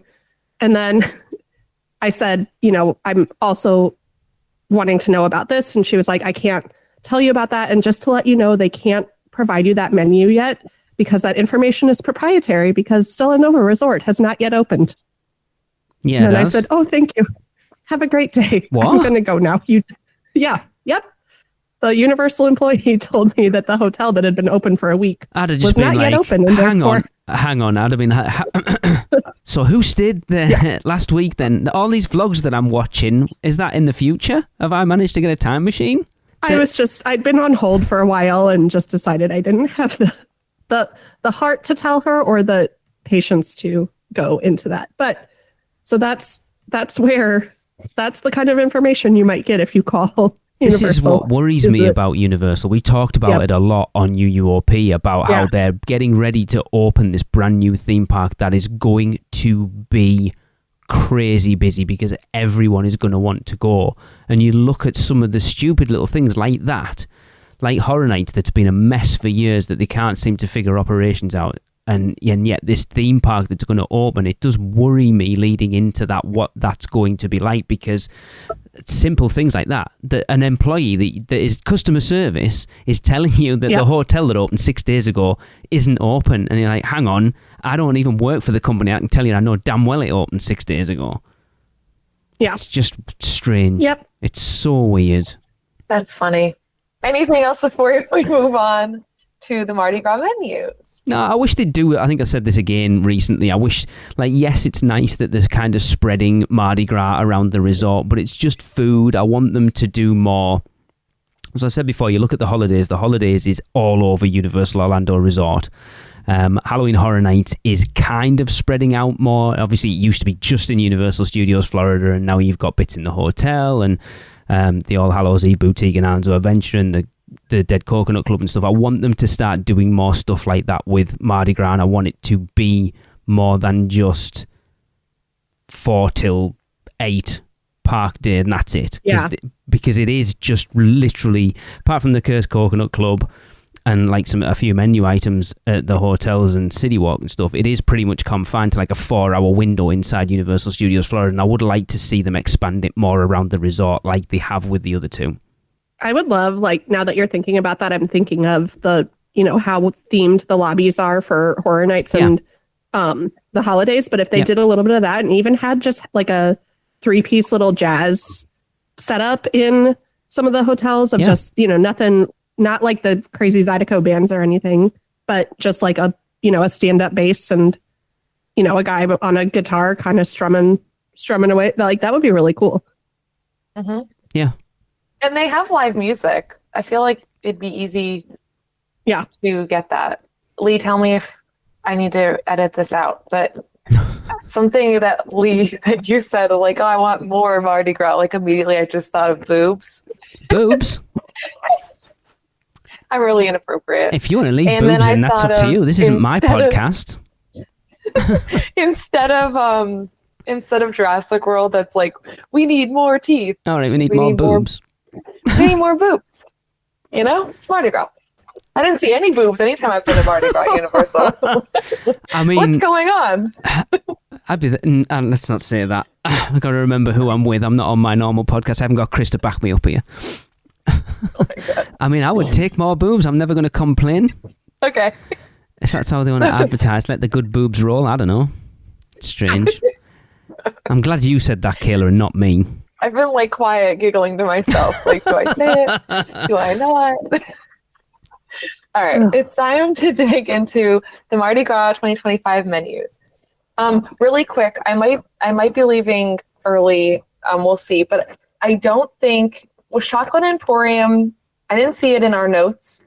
Do you remember, Kelly, in the notes? It's not in the notes. I just ran out of time and steam. All good. I wanted to call out, I think I've mentioned in a lot of episodes about having a seasonal gluten-free shake, and it has happened. They have listened to the podcast. They heard me. They said, Kayla's so nice. We'll make her this gluten-free milkshake. And it is the Bayou Pecan Shake. Ooh. And it's not on the website yet, so I don't know exactly what it is, but it is in the gluten-sensitive options. Pew, pew, pew, pew. All right. On the allergen menu? Is that where you found that? Yes. Okay. Yes, and yes. Also, to pull the curtain back, these menus dropped this morning. Yeah, we've already talked about it. Yeah. Okay. Good. So I didn't include the specialty Pat O'Brien stuff. I didn't include the tribute store menu or the Cursed Coconut Club menu, just for the pure sake of time and me trying to do this on my lunch break during the school day. So it's not even that. It's like a thing. If you went through every menu item, it would just be, for a listener, it's not fun to listen to that, is it really? You want to give people the idea of the stuff that's like the must tries, and then obviously people are going to go, Kayla, are you going to Mardi Gras this year? I'm trying to go. Yes, I'm trying to go with a friend that's actually never been to Universal. So it'll be really fun. And she's gluten-free. And I sent her the allergen menu, and she just texted me 10 seconds ago that said, oh my God, I want to try all of this. So that's exciting. We have like a first time Universal goer that is like intrigued by the menu and what is gluten-free. So, okay. For the sake of time, we will be going into specialty beverage menus for each booth, but those can be found on the Universal app. And kicking off by going clockwise around the official park food booths, we'll start off in a park that I also forgot the name of. It is Battery Park. Battery? Okay. Why did I say Battery Park, across from Fallon and Mummy, where we have Canada, Colombia, Taste of the Quarter, Bites of the Bayou, French Quarter Sips, and Puerto Rico Boots. So Canada will offer a hot maple liqueured salmon, which is a griddled salmon fillet. Kayla, that word is lacquered. Yeah, I wasn't going to say anything. I mean, it could be liqueured. What is lacquer? It's just the French word for glazed. Oh. Thank you, Kelly. Sorry, everyone. With a maple lacquer and an ancient grain mixed salad. Oh, I'm also going to say I am probably going to butcher things that I pronounce, and I apologize to anyone that I offend. We also have a margarita poutine, which is fresh mozzarella, roasted tomatoes, basil cream, and pub fries. What the hell are pub is fries? Is it really a poutine? I don't know. What are pub fries? I don't know. Are they wedges? I don't know. I've never heard of pub fries before. I don't know that I could tell you that either, and I consider myself a French fry expert. I'm just looking it up now. Fries at the pub. I mean, yeah, that's what I would have said. But you generally, if you went to a pub over here and asked for fries, you wouldn't get them. They look thick potato wedges. Yeah, see? Like really thick. Yeah, wedges. They don't look like... They're certainly not a fry. Okay. Well, that's interesting for poutine then. Exactly. It's yet another universal poutine that's not a poutine. No. Probably better than the Moe's curly fries, though, or whatever What's wrong Simpsons curly fries that they had last year. I like them. Gosh. Well, I love those fries. I was saying they're more poutine probably than the Simpsons curly fries. I get you. Colombia will offer the return of last year's very popular Colombian burger, a grilled burger with Monterey Jack cheese, pineapple cabbage slaw, cilantro garlic sauce, and potato sticks. Yes. And you can also get chicken empanadas, which are gluten-free, and pan de bono, which is also gluten-free, and it's a traditional bread made from cassava. And it's cheesy, right? It's like a cheesy bread. So there's lots of words there I don't know. I thought when I first looked it up, it seemed to be like the Colombian version of the like Brazilian cheese bread, the pão de queijo. But one of the dishes that also serves this bread is on the dairy-free menu. So I'm not totally sure. I wonder if it's a bread, like a traditional bread that can be made with lots of different things in it. So we shall see. According to Google, it is a Colombian cheese bread, so you were right. Moving on, the taste of the quarter, bites of the bayou, and French quarter sips are collectively known as the New Orleans booths, and here you will find United States Mardi Gras classics like king cake, beignets. For the longest time, this will make you laugh, for the longest time, Tracy and I thought they were called big nets, like beige. And then on UUOP, we decided we were going to call them beige nets from then on. I still don't see the point in them. They are, Anyway, red beans and rice, chicken and sausage gumbo, and Cajun mac and cheese, along with a universal classic, the twisted tater, which are gluten-free and also pointless. At the Puerto Rico booth, look for the pinchos de lechon, which are grilled pork skewers, a cheese dog empanada, that sounds interesting, or a pastelón fritter, which is crispy sweet plantain, and picadillo beef fritters served with mayo ketchup. That sounds good. It's such a... I remember... So the cheese dog empanada, it's just like a cheese dog that you would get, but it uses an empanada like shell as the bun and stuff. It's not like all in the empanada. It's wrapped in what would have been an empanada like bun. Like a sausage roll. Yes. That sounds, you're not putting me off. It sounds perfect, to be fair. I would eat one of them. It was weird because when we came out for Mardi Gras last time, it was, like I say, it was pre-COVID, and it was still just where they basically just had Food Alley. So that alley sort of down up from the Mummy down to the Transformers extended queue. And I do like the fact that the one thing COVID gave us was Universal making more of this food thing and spreading it out around the park. It's a much better idea. Yes. Good stuff. Can I jump in that the pastelone fritter is gluten-free? Okay. It's also dairy-free. So plantain. I'm looking forward to trying that one because I couldn't eat the pastelone last year because it was the lasagna dish, and so it had cheese in it, like where it's lasagna but with sweet plantain as the starch instead of a noodle. Interesting. Like picadillo is one of my favorite foods, and so I'm very interested to try these. I think I had this version last year, and it wasn't my favorite, but I thought it was really unique, and I had no regrets in trying something, but I would have ordered it again, and I think it was a little greasy if I'm remembering correctly, but it was cool. It definitely helped me. All right, Lee, did you figure out a new ride layover? No. Since Shelby took Shelby stole mine. Well, you can also have it. We agreed upon this, that this is not a stealing situation. What would your ET Mardi Gras ride look like? So I Look, you know from listening to UUOP, Tracy and I have this Mandela thing going on that we were convinced there was an alien with 3 boobs in that ride. Convinced, and yet we've watched videos from years ago and we can't find it. But anyway, I want the ability for the people on the bikes to throw beads while going through the ride. So then people who aren't paying for the ride and dine experience can kind of do their own little parade float, but then let's just take the green planet at the end. Let's change the music to Mardi Gras music and have just all those little baby ETs and Magdoll and all the rest of them with, like Kayla kind of said, with Mardi Gras garb on, like jester hats and beads round the neck, and have some confetti cannons in there. That's why ET was the low-hanging fruit. It was the first thing I thought of, and I'm sticking to that, but I know someone else is going to have it. But I've been trying to think of something else, and there's not actually too many that kind of lend themselves to a Mardi Gras overlay, really. Like Men in Black. I did not even remotely think of ET, and I have an honorable mentions list that is quite deep. So, we'll get to that later, though. You can make anything Mardi Gras. I mean, you could. I started imagining Don't stop talking, Kayla, because I might have it. Okay.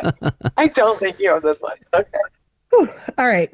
Well, continuing on our clockwise journey, we reach Italy, which is at the Louis pickup window, and China and India in the San Francisco area. So in Italy, we find I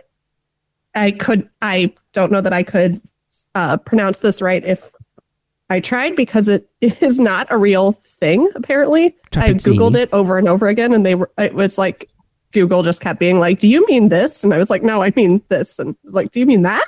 It's like, nope. No. But would not put that past Universal. Is the trapezzini? I would say pizzini. Trapezzini. Trapezzini, which is bread stuffed with pizza toppings. So it's like a piece. Trapezzino is a street food, apparently, that is like a ciabatta cut in half to make it like 2 triangles, and then the inside is taken out and stuffed with pizza toppings. Hell yes. Which I'm assuming is what this is.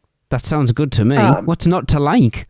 But nothing. If I could eat that, I would absolutely. Yeah, of course. Oh, Kelly.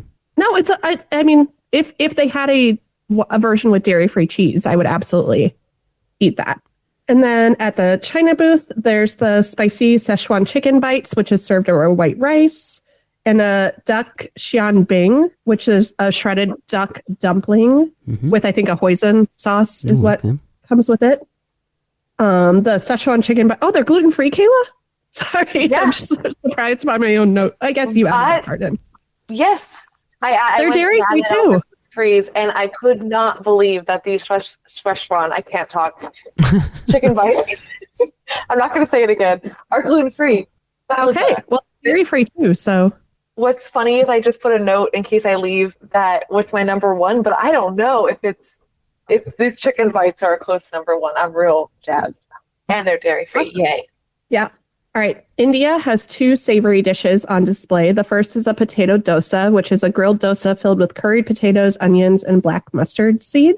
And it's served with a coconut chutney, which that's different. That has already changed from the original menu drop that Universal did with the like 10 or 12 items that they put out ahead of time.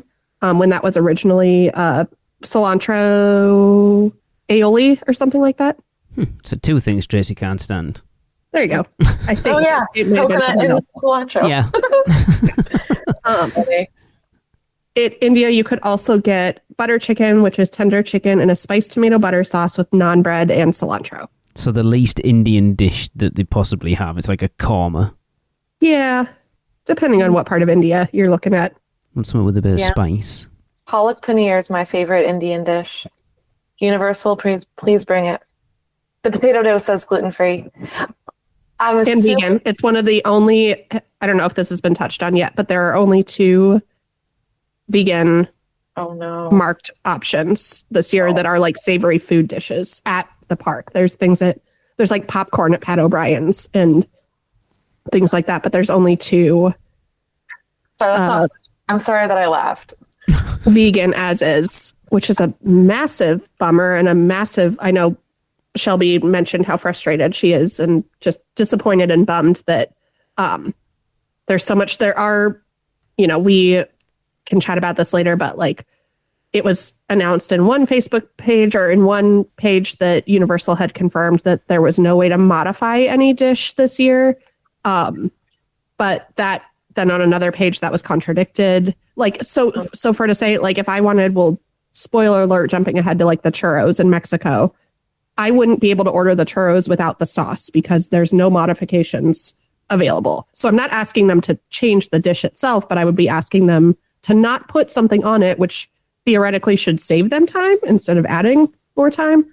Yeah, I was just about to say, I bet you for information about that, but womp womp womp on the lack of vegan as is options this year, including our beloved potatoes and po' boy, fried green tomato po' boy. But that's not there this year. Story for another thing. No, and that nowhere. Was like, I know from Chris going to Mardi Gras last year that was Joni Griswold very specifically her favorite item last year, but I know a lot of people that was their favorite thing last, like, and not just vegetarians and vegans, lot of people. So that's strange. That was Jessica, like my best friend. We spent 4 days there, and that was her favorite thing that we tried anywhere. And we ate a lot of food in that trip. They have a weird. Universal is such a weird company that they see. They have this thing of like, oh, that thing that everybody liked, yeah, we're getting rid of that. They do it a lot. Yeah. It's weird. I don't understand. And I think that the biggest thing, it's just a lack of communication more than anything. Like you say that you're relying on these other news sources to give you information about something as crucial as, can we modify items to make them so I don't die when I eat them? Rather than Universal coming out themselves and saying yes or no. I'm sure if you emailed them or tweeted them or whatever, they would reply to you, but that information should be volunteered. If all those, as soon as those menus come out, it should be a thing of like, because that's basic information. Because then they're obviously doing it to save time for people queuing. But if that information isn't out there and people aren't listening to podcasts like this or aren't going to theme park news sites, then they're going to rock up to these booths thinking they can modify things and then find out that they can't, taking up the time that they're trying to save by not allowing people to modify things. It just doesn't make sense. Well, because exactly what Kelly just said, what I was going to say is the butter chicken should be gluten-free without the naan bread, which I can understand if it's something in the sauce. You can't easily have a dairy-free sauce made. You can't extract dairy from a sauce, right? But you could not put a naan bread on top of the chicken. Yeah. That's absolutely ridiculous. I'm not asking you to like do something nuts. So I need to clarify so people don't think I'm a total jerk. I was laughing because it's potentially good Shelby is off this episode and she can simmer a little bit because totally understandably she has to be. She had mentioned like last episode being afraid of like this, of Mardi Gras being less than it usually is, which it has less booths than normal. And to hear, I did not realize there was that few vegan options. I mean, that's a slap in the face, so especially after HHN. So then they're trying to save money. So from what we know, vegan things are cheaper than not vegan things. But they are trying to. Budgets for things have been cut substantially because of Epic Universe, and this smacks of that as well. Yeah. So it'll be interesting next year to see how things change once Epic's been open like nearly a year. Yeah. So here are Shelby's resort-wide options: the potato dosa, the red beans and rice, the popcorn from Pat O'Brien's, the almonds and olives cup from Pat O'Brien's, and 4 beverages. Oh my gosh. She must be able to have a twisted tater, can she? Well, if you can't modify it, because there's a crema on it this year. Oh, okay. So if you can't take the crema off, which I think it'll come back to us being able to. I don't think they will be like, no, we can't not put this on this thing. I think that will cool off. But I would also question that it would be a case of if you happen to get a team member who is just a nice person and you are like, hey, is there any chance you can do this? I think it would also come down to how busy it is when you're there. So yes, if there's an hour-long line for something, then yeah, probably not. But if it's quiet and you're there and it's just like, hey, I don't suppose there's any chance you could, they'd be like, oh yeah, no problem. Because they're not unreasonable people. Yeah. Sorry, Kelly, I don't know if I misunderstood you.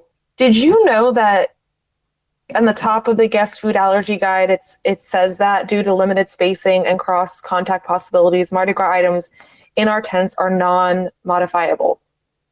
So it's on the allergen guide. It was listed in, I don't remember where I saw it. I think I saw it in the Gluten-Free Universal group, and then Shelby sent it to our group, but it's actually at the top. I don't remember it saying that before.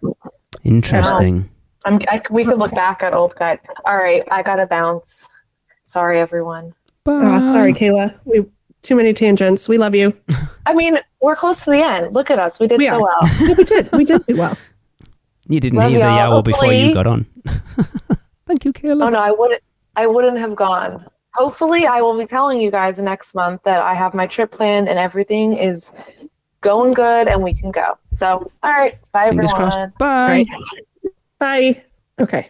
Yeah, it's strange, isn't it? Like, I understand that they're trying to sort of minimize people's weights and maximize their output, but there's got to be, especially when it's effectively become Universal's version of the Food and Wine Festival from Epcot. Mm-hmm. So you would probably find the fact that it's not an upcharge event, that it's just, if you've got a day ticket for that day, you can go and experience this and the parade and all the rest of it, that there'll be people who aren't down for vacation and who aren't annual pass holders that might go down for a day, and potentially you're putting people in a position where they can't really experience half of the event. It just seems really strange. I know I remember when we came over in 2020, again, our youngest still is vegetarian. I remember sending Chris to find out what the vegetarian option was for that year, and he come back and he's like, are you ready?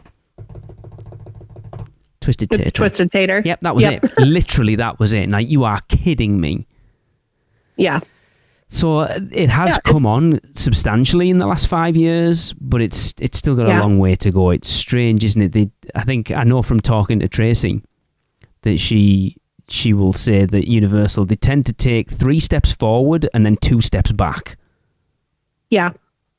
Because they are, so it again, I do not work for Universal. I am not at all, I wish I did, part of these conversations behind the scenes. So I'm sure there's rationale to it. Yes. I don't think they're sitting in meetings saying, what is the dumbest thing we can do this in this way, shape, or form? But some of these dishes are multi-ingredient, complicated, complex dishes that seem to take time to assemble and things like that, which I appreciate that they are doing that to give us this like food festival experience.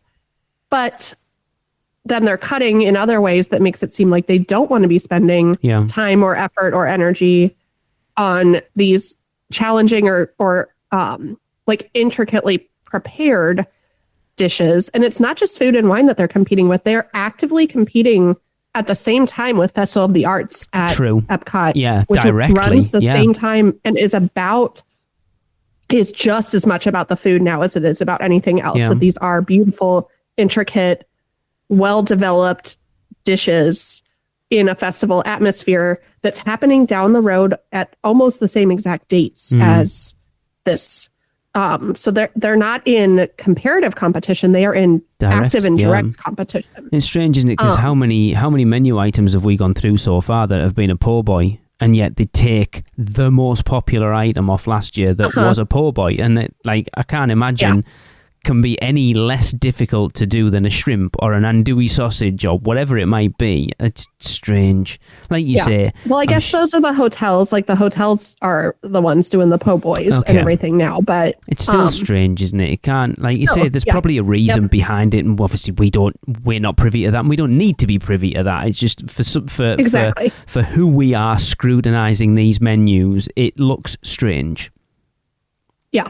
Because that's what we do. And it also looks great. Nerds. Like there are, like, this is not just about, like, I don't want it to just be negative, but like I love that they're trying new things. I wish some of my favorites would come back? Yes, but also I'm really excited that I get to try these Szechuan chicken bites instead of the spicy death noodles from last year that made me breathe fire. That sounds good. But were really good, and I'd probably still get again. It's that thing as well, though, Kelly. It's like it's people who go all the time and go, oh, you know, you get your favorite dishes, but then it's also those people who don't get to go every year and might miss out on the year where there was that one thing from last year that everyone said was amazing, and I'm going this year and I didn't go last year, and I'm going to get to miss out on that because you haven't brought it back.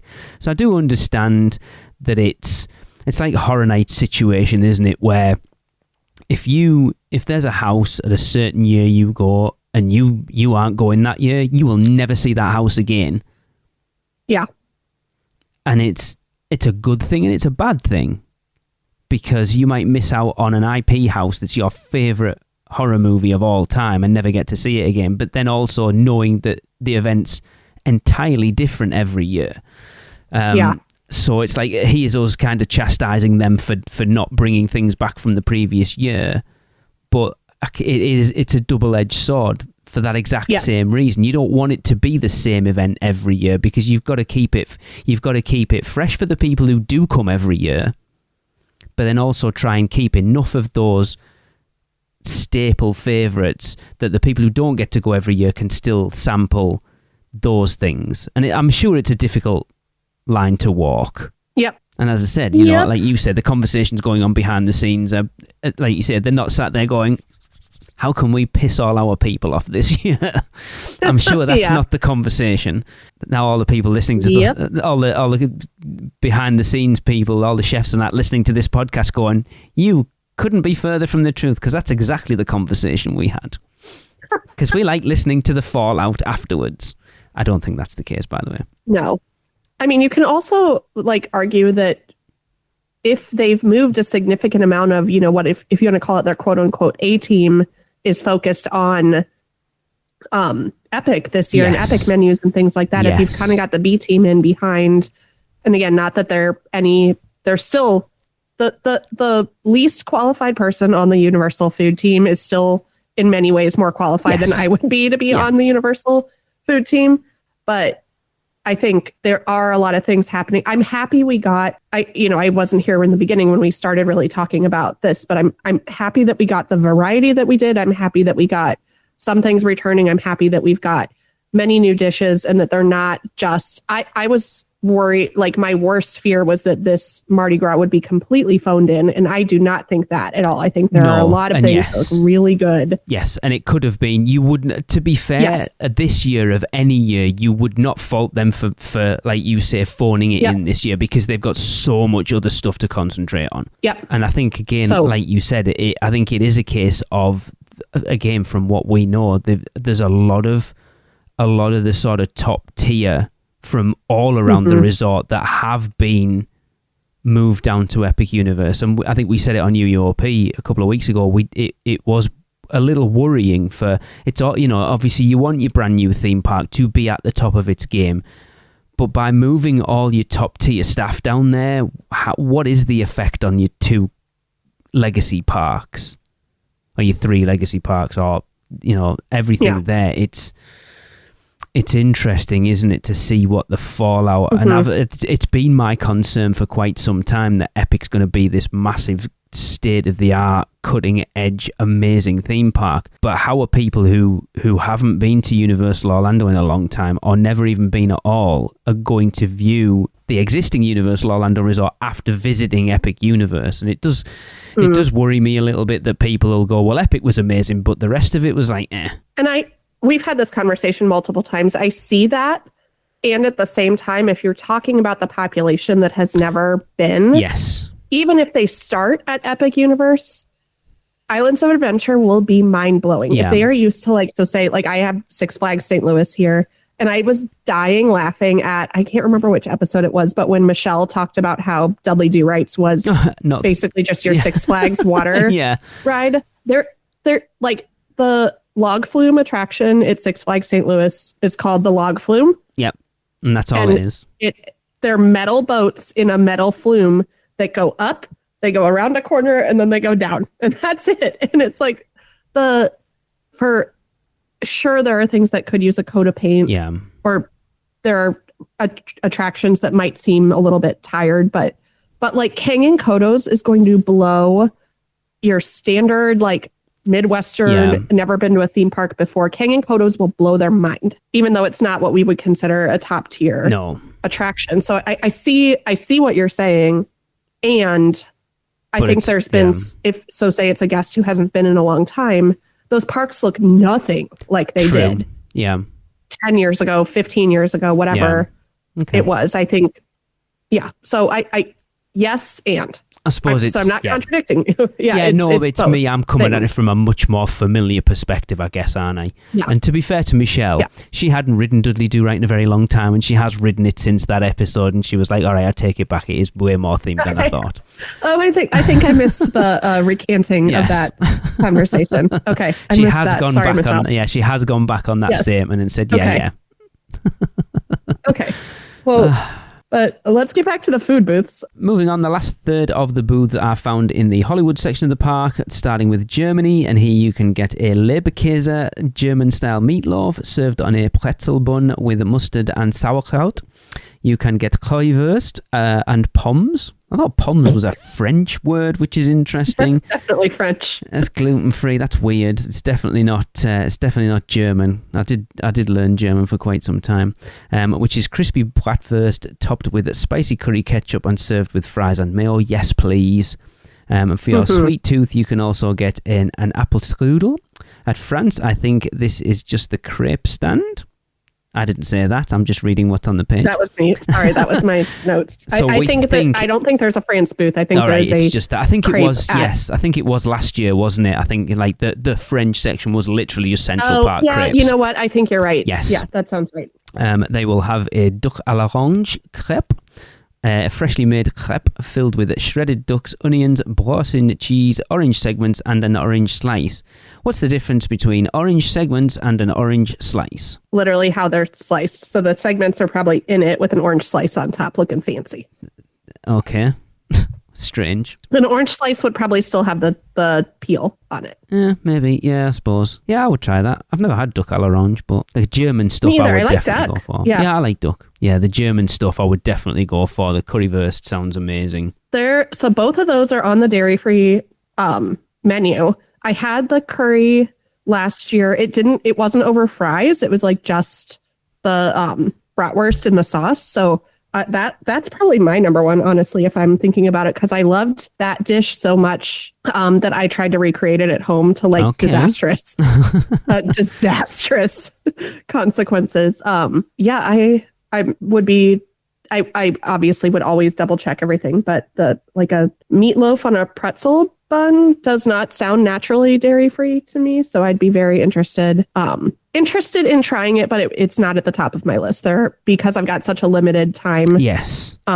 This year, especially with that, it's mostly going to be a Saturday evening that I'm trying to. Okay, so it's going to be super busy as well.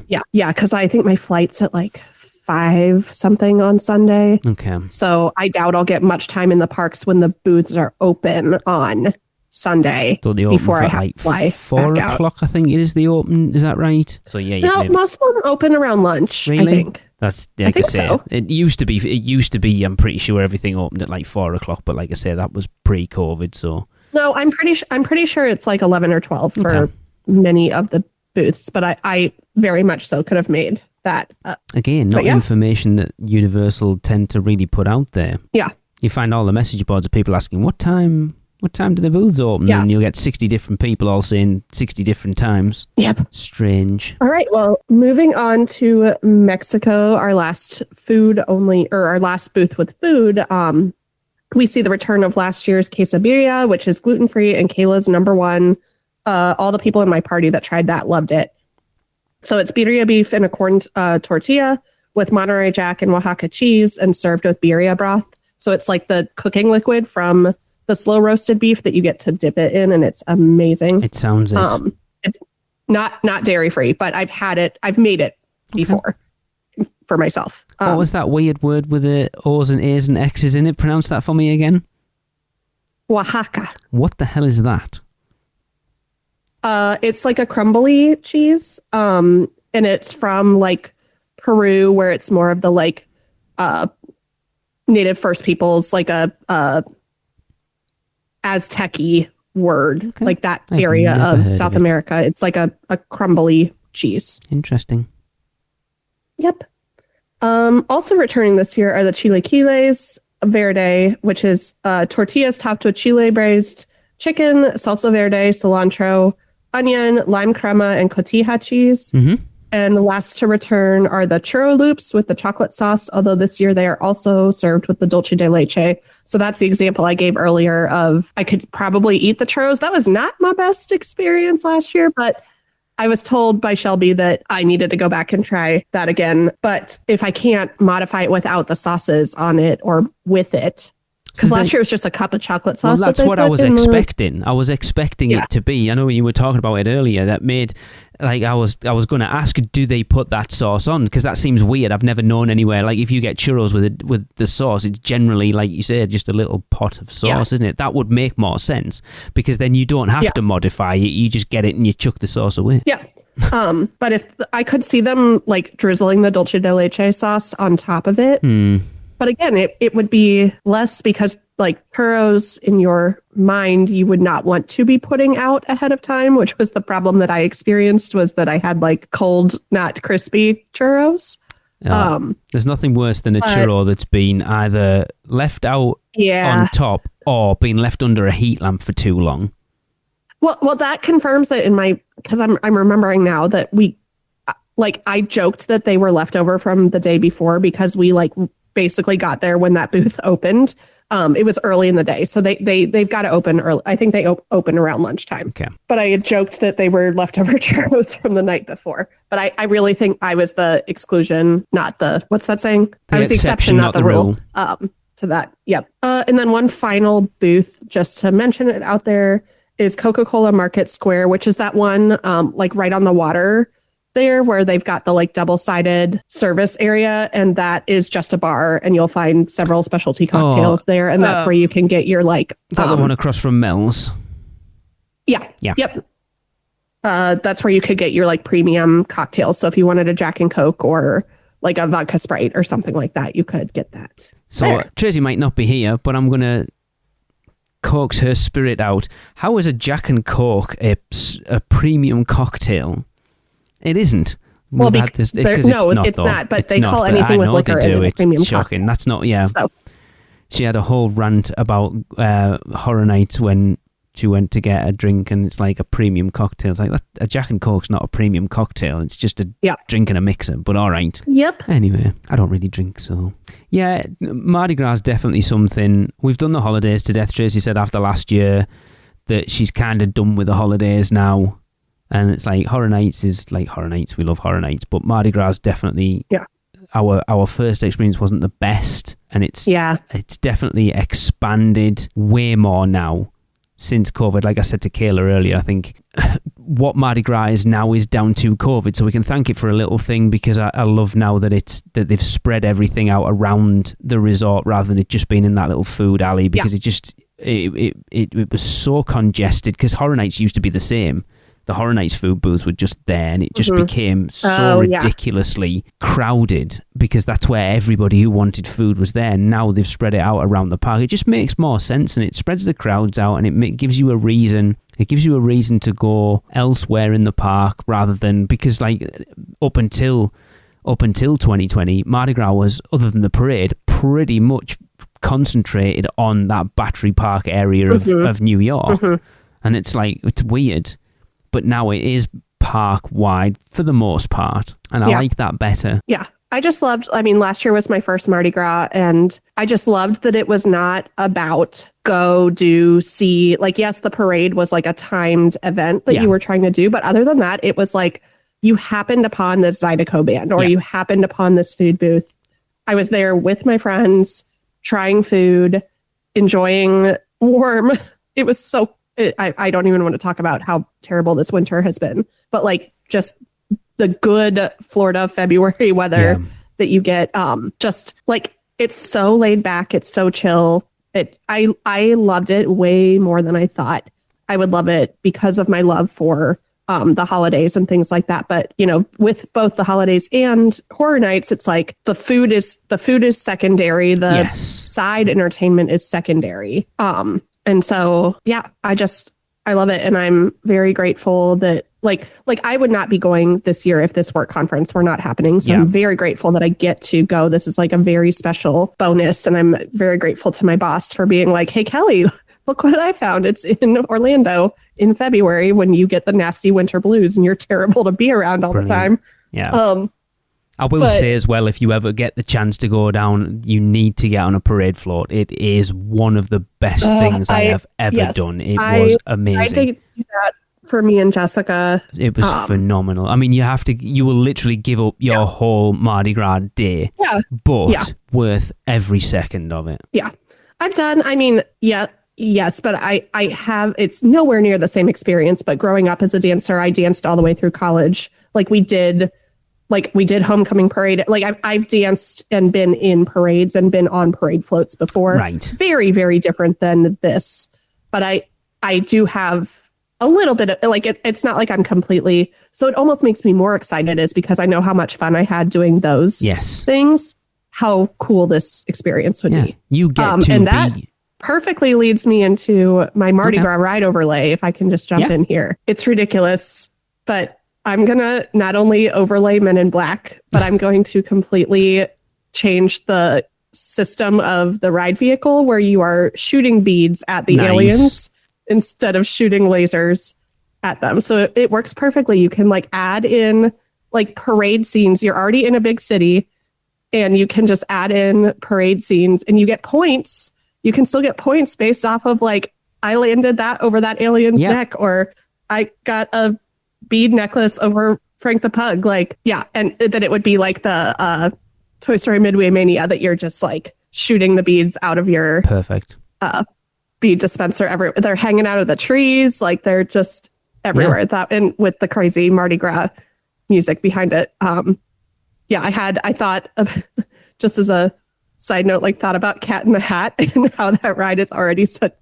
That's where my mind went of something trippy that I could make this much more insane. But I was thinking about this at work the other day during my plan period. And so my desk is in a cubicle space off of my classroom. So it looks like a closet. It was a closet at one point. And I'm just in there giggling to myself. And my teacher aide was preparing materials. She was like, Kelly, what are you giggling about? And I was like, Tamia, I don't even have the time to begin to tell you what, as I'm picturing thing one and thing two with beads around their neck running in circles. I was like, Tamia, I can't even begin to tell you what I'm thinking about right now.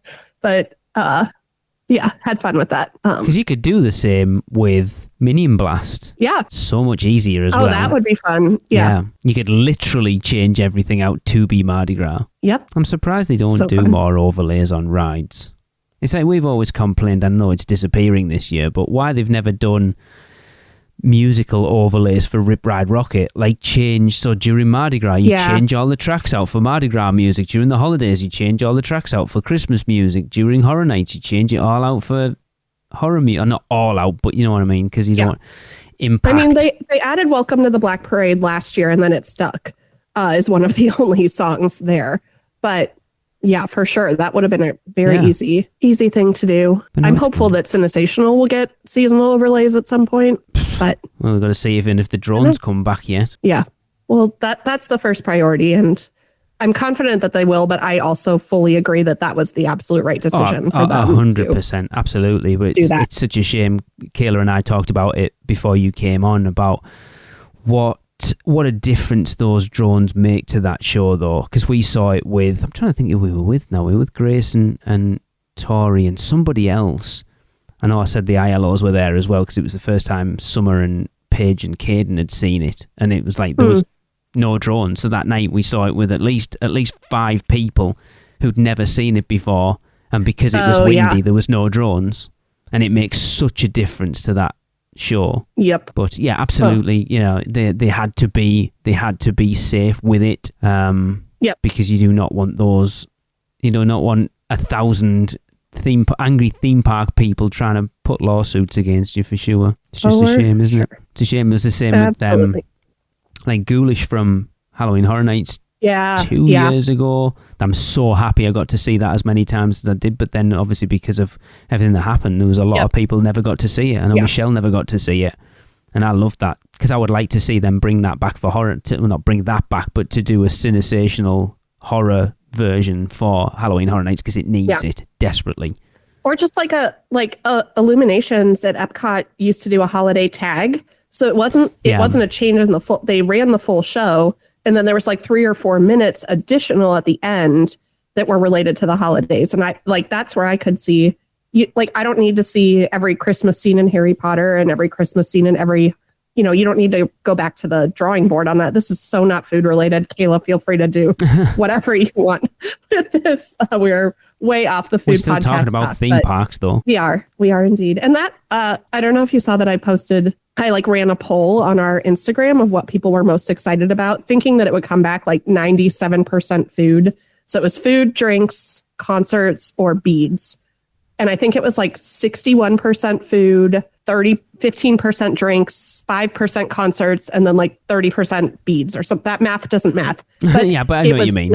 It was not as one-sided as I expected it to be, which makes me grateful that we do talk about other stuff like silly Mardi Gras ride overlays and things like that on this podcast too, because we're here at the end of the day because we love theme parks, not just because we love food. This is not like where the best dishes in all of Orlando are podcast. But as I said to Kayla before you came on, from being friends with you three, not so much Tracy, because she's not going to eat something and die. She might eat something and be a little iffy for a couple of hours.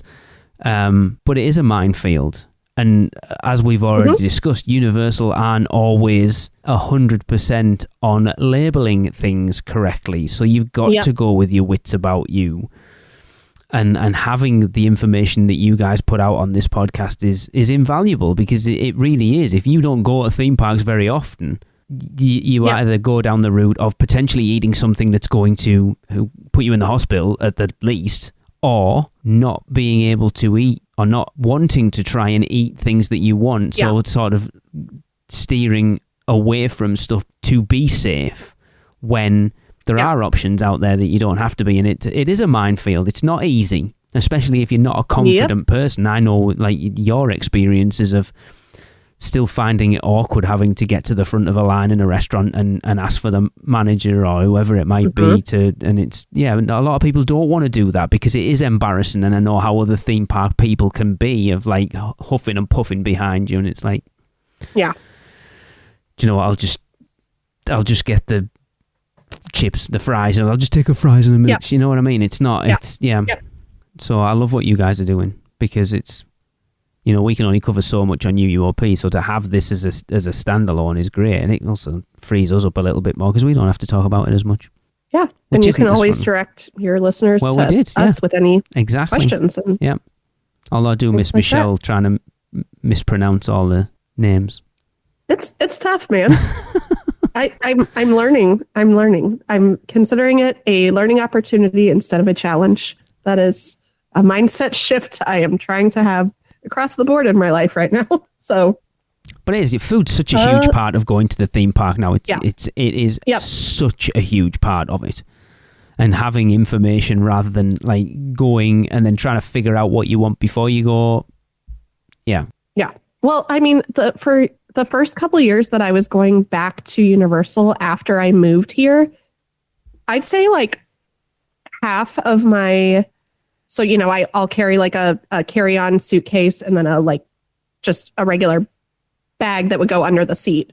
And for a long time, like half of that bag was food, was snacks and things like that, because I never knew where my next meal was going to come from. And now that kind of frees me up, or I would have to check a bag for a longer trip because I'm not local. Yep. Just to make sure. And this was before like it was very easy to have groceries delivered to your hotel via like Instacart or things like that. But I would bring a substantial amount of food with me every time I came that I don't have. I still do bring snacks. Yeah. And I that's another soapbox that I get on, but I'm not worried. I'm never worried about where my next meal is necessarily going to come from. And which you can I'm very grateful for. Certain recent experiences, like when we went to Green Eggs and Ham in December, you were like, I'll order mine first because it generally takes longer. And you got yours within like 3 minutes, and I was there for about 25. Which, again, you would have gotten yours in about 5 minutes if you were paying attention. I was paying attention. They never shouted me. Well, I paying attention to me when I said you might need to go stand up there. Oh, anyway. Yes. You still got yours. The point was you got yours incredibly quick. Yep, which is not always the case, but a delightful blessing when it does. And it was busy though as well. So it wasn't as like you could go, oh, it was quiet. No, it was heaving. Yep. All right. Well, thanks for joining us today, Lee. You are welcome. Oh, I know I'm not Tracy, but, I try. We're glad to have you here, even though we miss our beloved Tracy and Shelby.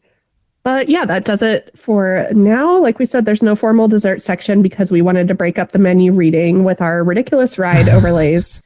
But as always, we wanted to end with an opportunity for you to connect with us. So thanks for listening to this 14th episode of the Taste of Universal podcast. You can find the podcast on all the usual platforms, and please subscribe, rate, and review wherever you can. Find us on Facebook at Taste of Universal, on Instagram at Taste of Universal Podcast, and follow Shelby on Instagram at Universal Orlando Vegans. You can email all your questions and comments to the ladies at thetasteofuniversal@gmail.com. And for all your other news and content, go and listen to their network hosts, not mine, because it is mine, the unofficial Universal Orlando podcast, the longest running Universal Orlando podcast. As well as all the other podcasts on the network. We've got Rush of Fear for all your Halloween Horror Nights news and reviews and chat year-round, the Theme Park Duo for your coverage of everything West Coast, and the Podkey Passport, a Disney-centric podcast for adults. Please like, subscribe, and rate them all. We hope you enjoyed the 14th episode of Taste of Universal. Our next episode will be out on March 8th, but until then, thanks for tuning in, and don't forget to tip your server.